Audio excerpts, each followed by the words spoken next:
Hello everyone, this is going to be a quick tutorial on how to count days while excluding weekends and holidays in R.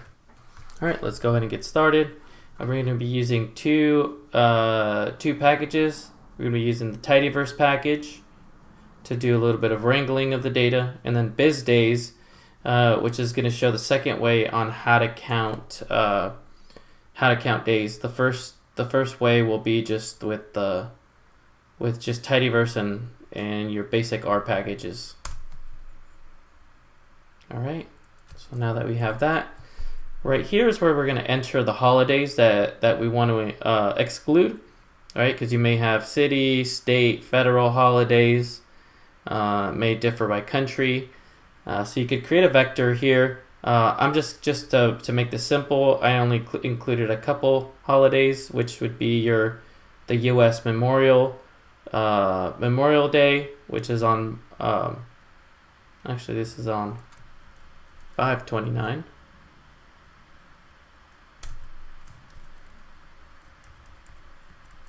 and 4th of July. Alright, so we'll include that. You can see it showing up. It's always make sure to set it as a date, because or else it may show up as a character. Let's create a sequence of days. So we want to say starting on May 24th, 2023 through May 30th, 2023. Alright, so let's go ahead and count the days.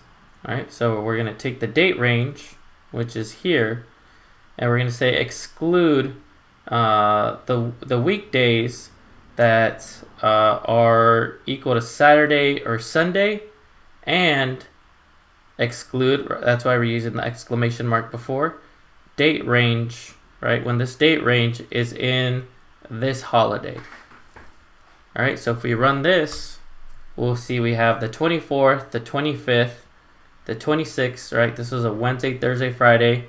Now the May 27th was a Saturday, the 28th was a Sunday, and then May 29th was Memorial Day, which is a holiday. So those are now removed, and you have here the 30th, right, which is that final day. So we have 4, and you could always just wrap this same thing around here in the end distinct to get a count. And you see here there's 4 days between the May 24th through May 30th, excluding Saturdays and Sundays, and excluding holidays. And that was using basically base R with a little bit of tidyverse with that end distinct.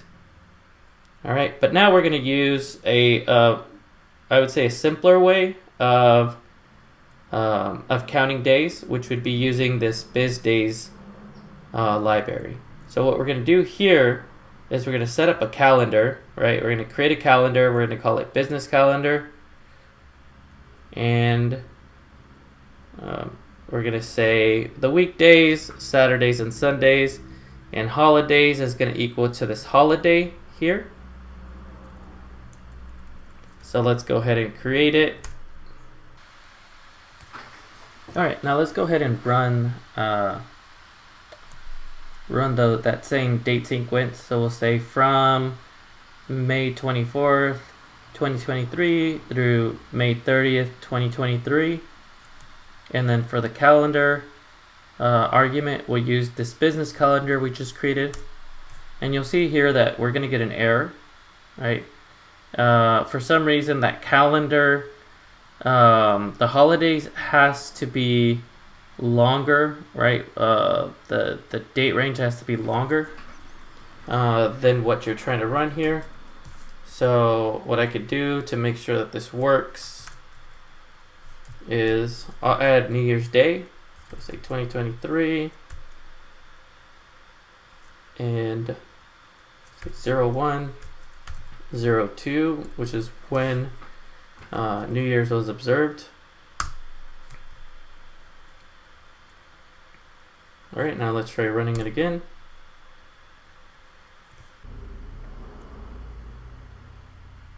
Oops, we still have to run this. All right, now we got it.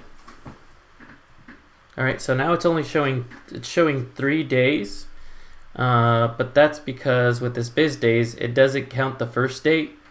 So you just need to add a +1, right? So you can see here, we ran this one, we had 4, and we run this one, we had 4 as well. Now, most of the time, you're not going to be just doing just a one-off. You're going to have a data frame, and you may be doing thousands of counts, right? Thousands of rows that you need dates for. So let's create a simple data frame. All right, so we're gonna have here, we'll just look at this real quick. So name, just just some letters, and we're gonna say the start. We'll have some start dates and some stop dates, and then we just have an empty column for the days count. All right, so we'll make sure to convert the start and the stop dates columns as dates. All right, so if you're just using your basic R, or with tidyverse because of the ndistinct function, I found that it's best to do a for loop.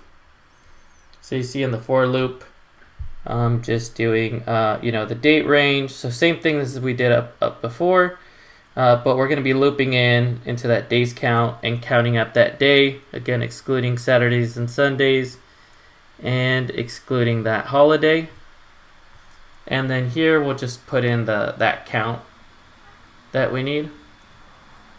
All right, so let's go ahead and run it.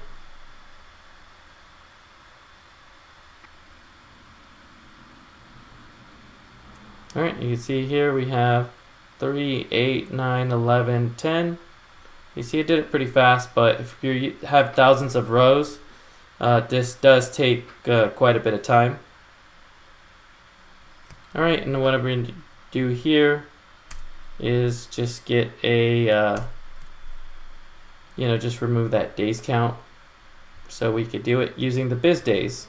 So with the biz days, what we're going to do is we're just going to do a quick, we're going to do mutate, days count, and then we're just going to put in that biz days. You with the biz days function, you don't need to do a loop, which makes things a lot easier and a lot faster. So I found that this probably works about, when you're doing thousands of rows, it works about 5 to 10 times faster.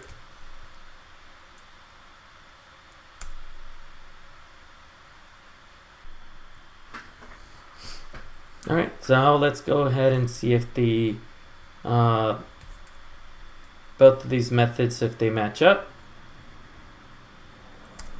All right, so using the first method, you'd see we have minimum 3, maximum 11, and then we have here using the second, biz days. You'd see we get the exact same summary. And you say, are both of these data sets the same? You can see they're exactly the same. All right, and that's how you count days in R, excluding holidays and excluding Saturdays and Sundays. Thank you for watching.